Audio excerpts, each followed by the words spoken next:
knock at your door and I'm serving like pizza. I got that ice, Italian Ritz. Bitch, I'm a family man like I'm P. These niggas be shortstops, Derek Jeter. Knock a nigga out like I'm Vegeta. I can't wait. Yo, what's good, YouTube? It's your boy Ryan. I'm back with another YouTube video for y'all today, man. Listen. We got one from OverSimplified, man. We got a reaction video. We got a video from OverSimplified to watch, you know what I'm saying? The Russian Revolution, part one. I'm gonna do part dos next, part 2 next. For y'all that don't know Spanish. y'all know dos, so you're not retarded. I'm gonna cut that out. But hey, man, so yeah, we're gonna get that done. We're gonna get it on and popping, and yeah.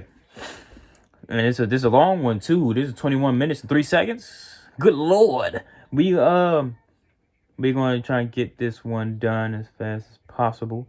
Like, comment, subscribe, hit that bell for notifications, and let me know what I should be on to next. Follow my add me on my social media, my IG and the Snapchat, and the intros and outros, or whichever one it is. And my IG down in the description below too. So yeah, go check those out. You know what I'm saying? When I post, it'd be cool. It'd be some nice stuff on there. I'm not gonna lie. You know, don't be joning. Whoever, don't be joning, bro. Because I know some of y'all sitting there like, nice stuff, nigga. What?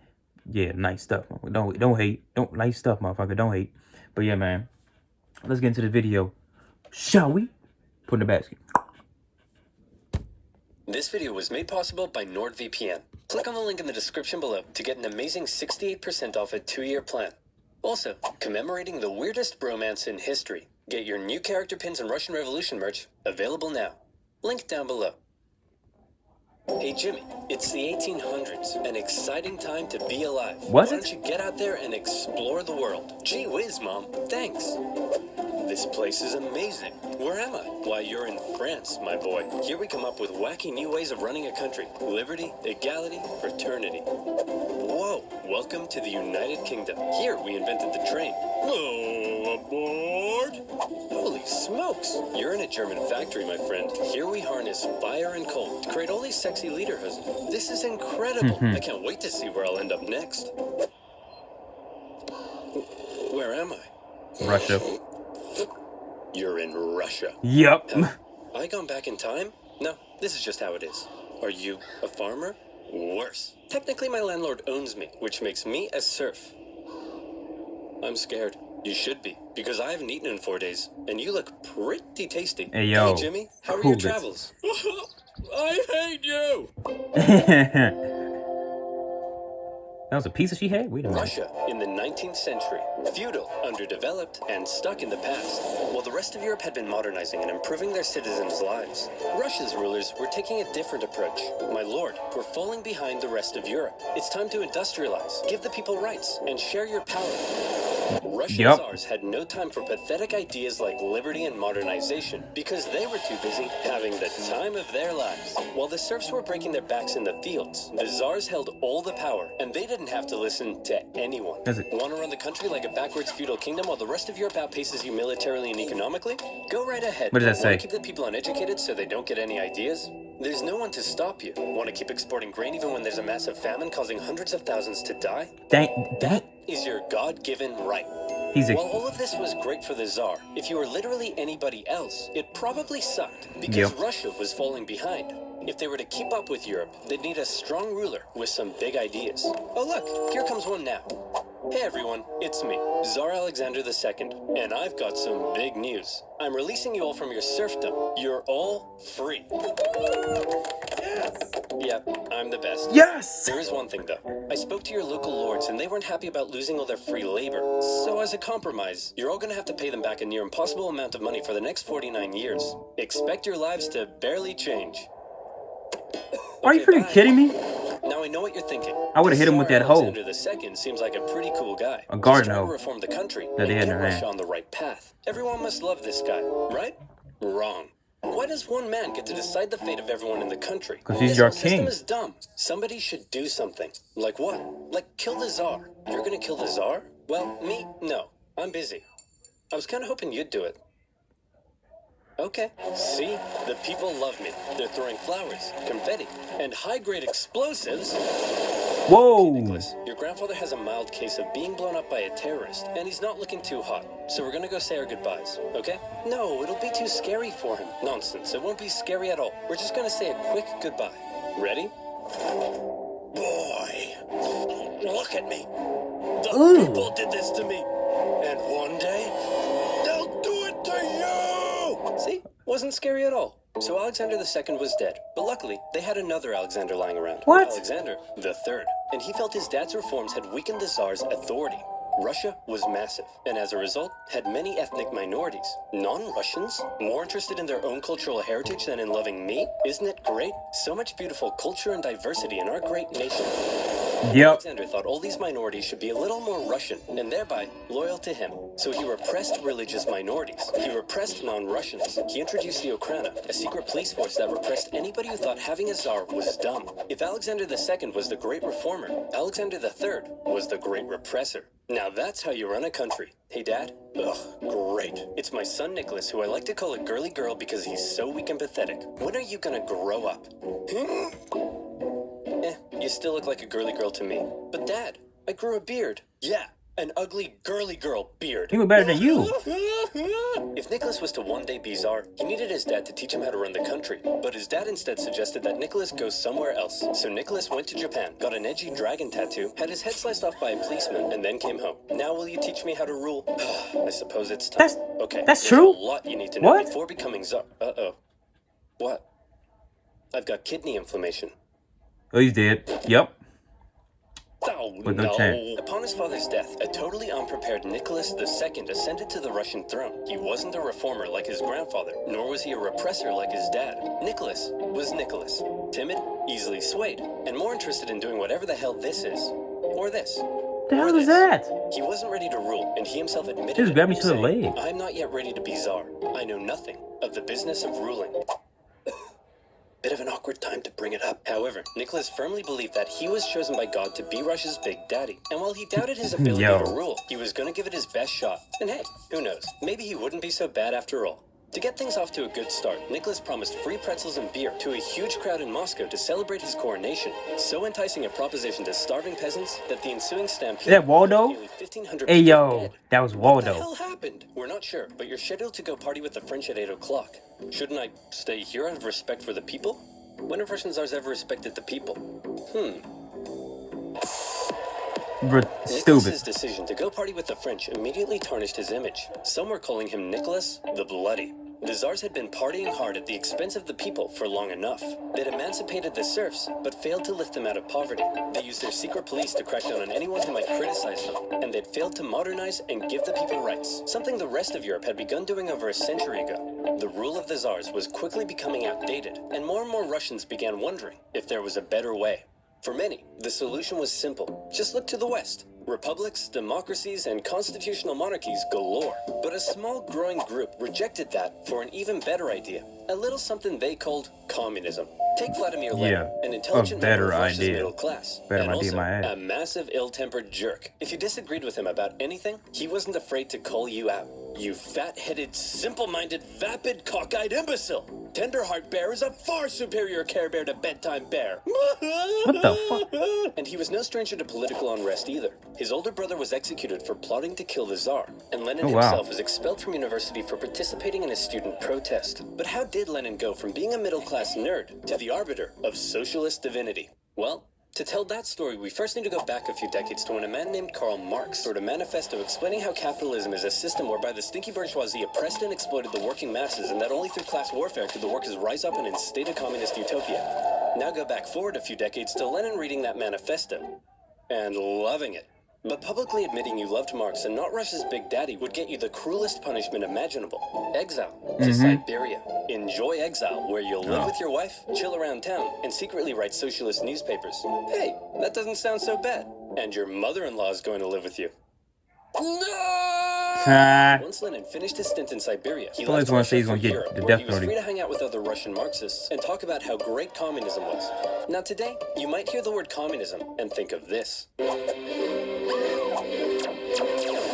But that's not how intellectuals living under a tough czarist regime saw it. To them, communism promised a land where all were Communism is a where workers horrible weren't exploited, and even system. people like you Horrible could get a government system. girlfriend. So Lenin joined a party of Russian communists living in Europe, and he founded a communist newsletter that was smuggled into Russia to try to radicalize the people. However, not everyone in the Socialist Party agreed with Lenin. In fact, they disagreed with him on a lot of issues, and Lenin was so uncompromising that he caused a split in the party. During one conference, a heated debate broke out, and Lenin was unwilling to give an inch. You pig-ignorant, half-witted, fatuous morons! Cereal is a soup! Listen, Lenin, you're a smart guy, but No, you it's have not. no idea what you're talking about. Exactly. Get out of here. All in favor of cereal being a soup? Hey, would you look at that? Idiots. We're in the majority. So Lenin set up his own faction within the party he called the majority, or Bolshevik if you're speaking Russian. And the other faction became known as the minority, or Menshevik. And oddly, the majority were often in the minority, and the minority in the majority. The Mensheviks were less radical, whereas Lenin wanted the Bolsheviks to be loyal to him and his uncompromising ideas. And if you weren't loyal, well then you're gonna get a big brain beatdown. Mensheviks worried that Lenin's attitude could lead to a one-man dictatorship. But come on, does this guy look like a dictator to you? Yes. For now, Lenin remained in Europe, writing his socialist newspaper and impatiently awaiting an opportunity to overthrow the Tsar and bring communist utopia to Russia. Cool. A free hat. Who the heck are you? I'm definitely not a Russian secret police officer spying on Marxists. Oh crap, I don't want secret police watching me. Then you, my friend, should use NordVPN. Do you like having your identity stolen? If yes, you need therapy. If no, you need NordVPN. You need NordVPN has therapy. thousands of super fast servers in 62 countries that you can connect to keep you and your data secure when using the web. It comes with a 30-day money-back guarantee and is now faster and more secure than ever with its brand new NordLynx technology. Have you quarantine binged all of your favorite shows on Netflix? Big Well, ad. with NordVPN, you can Yep. watch the Australian version. Or is Big. one of the greatest What videos the on fuck? YouTube still banned in your country? I think you get the point. You can now get NordVPN with 68% off a 2-year plan for only $371 per month, plus 1 month free. So click on nordvpn.com/oversimplified in the description below and get protected now. That's nordvpn.com/oversimplified. And as always, you'll be supporting my channel. So muchos arigatos, mon petit pois. Now where was I? Oh yeah. A timid, easily swayed czar, a massive ill-tempered jerk, impatiently awaiting a communist revolution.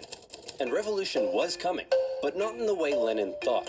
Back in St. Petersburg, one of the Tsar's most skilled and influential advisors knew the country finally needed to catch up with the rest of Europe. Hey Nick, we really got to industrialize, get more factories, and make some, I don't know, textiles or something.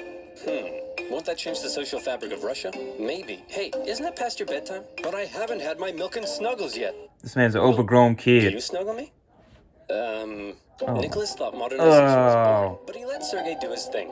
And do his thing he did. He borrowed some Sound money right. and got Russia some sexy factories. And you know what sexy factories means. Sexy workers. Dirt poor sexy workers. Long hours, low wages, filthy disease-ridden factories, sleep in overcrowded dormitories with all your stinky worker friends, get your arms ripped off in a freak Russian doll accident. Conditions were terrible. Oh, you But know, this Johnson got like growing 100 of them in working there. class wasn't about to take it lying down.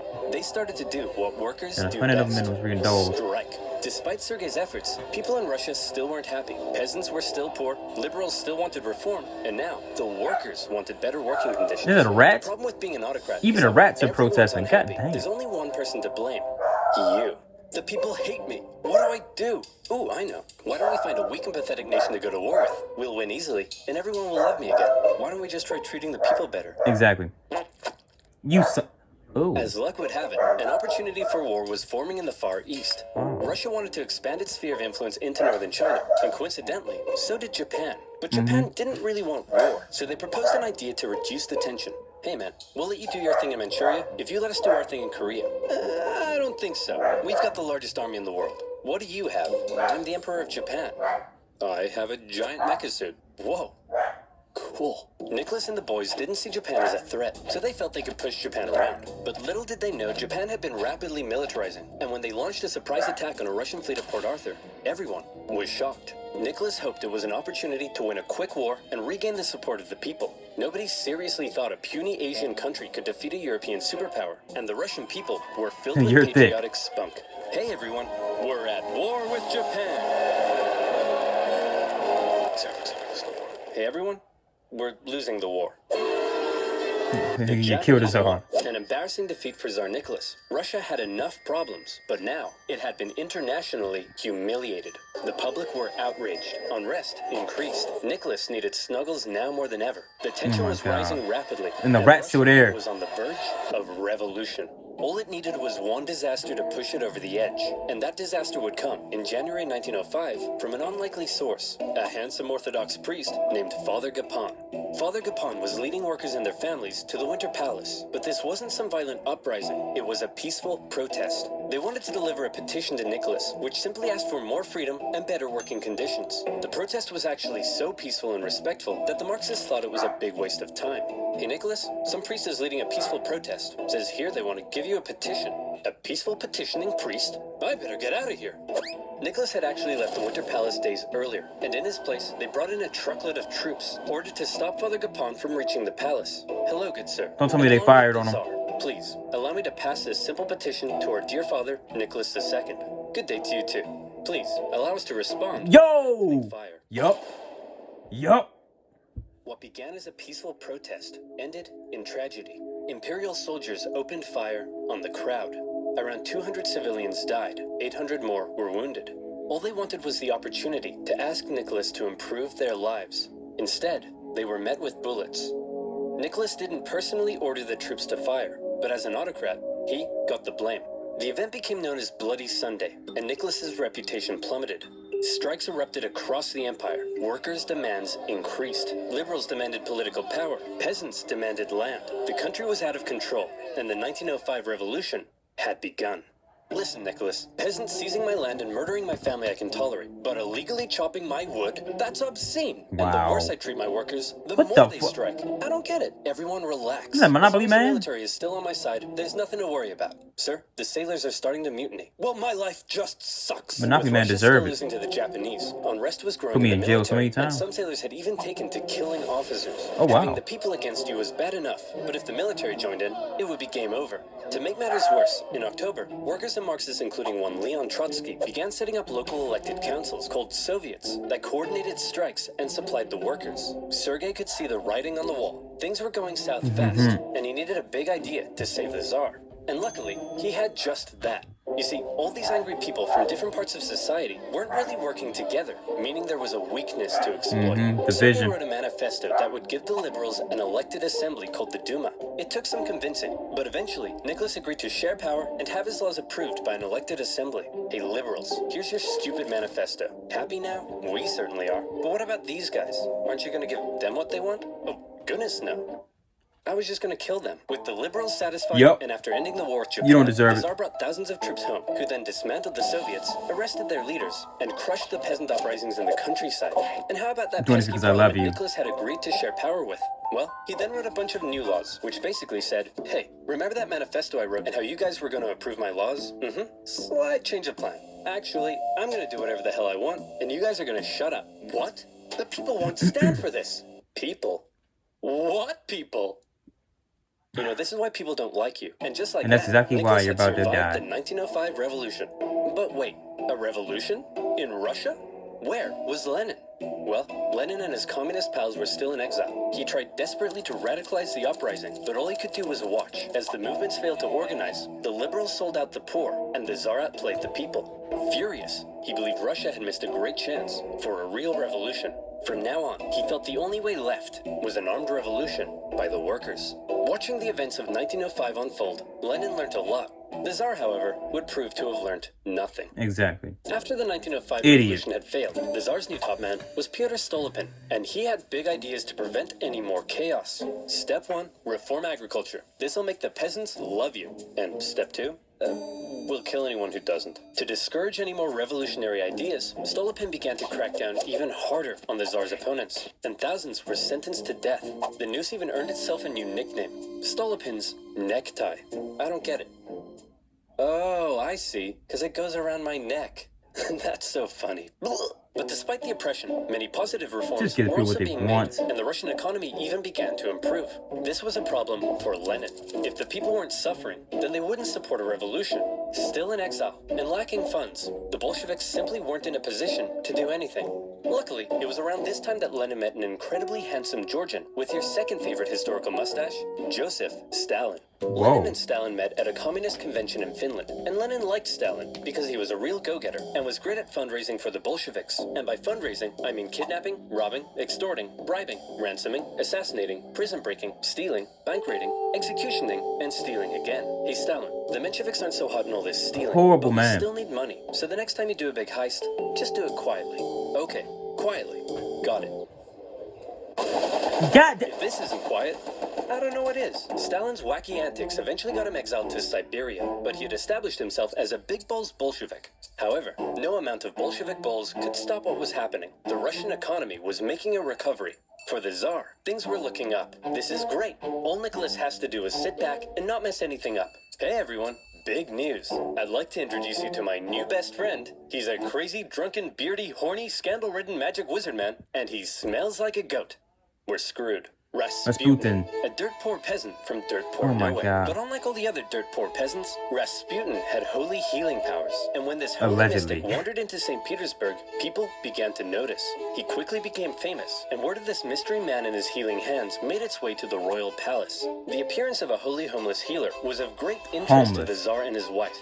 As far as royals go, they weren't that inbred, but they were just inbred enough for their son Alexei to get hemophilia. Or in layman's terms, Mamma mia, that's a lot. Oh, what Knowing the Rasputin fuck? could heal Oh. people. In 1906, Alexandra asked for Rasputin to come and see if he could cure their son. And crazy as it sounds, Rasputin did heal Alexei, possibly by taking him off his doctor-prescribed aspirin.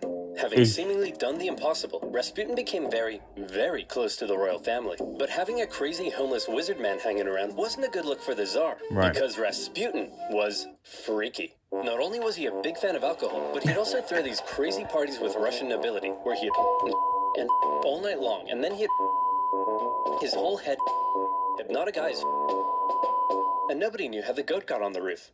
Initially, the press were banned from talking about Rasputin. What the but eventually, fuck did he the do? ban was lifted, and the tabloids went to town. The whole thing was a huge scandal, and everyone was freaked out Let me that know this guy in the was description. influencing the Tsar and his wife. He looks weird. Nicholas could have spent this period of relative peace improving his image. Instead, he spent it doing this. But as weird as the whole Rasputin thing was, so long as the economy continued to improve and the people's lives kept getting better, maybe Nick would be okay. Maybe there would be no more revolutions. Maybe this video could even end right here. Or maybe things were about to get worse. A lot worse. You see, the year is 1914, and that means it's time for World War I. Yep. That marks the beginning of the end. The beginning of the end, and that is the end of part 1. Yeah, man. Nicholas the second, whatever his name is, yeah, he's an idiot, man. Just give the people what they want, you know what I'm saying? Just give the people what they want. But this video is extra long. I'm about to stop it right here. So, like, comment, subscribe. Bing! Hit the bell for notifications. You're not notified when I post it. What you doing? You know what I'm saying? Like, you're not subscribed to what you're doing. Not liking what you're doing. Not commenting what you're doing. You know what I'm saying? Wasting your time and you're wasting mine. Now, do what I just told you to do. Do it for you and do it for me. Because we are a family. That rhymes. Yes, sir. And IG, Snapchat, and intros and outros. And my IG down in the description below. And I am...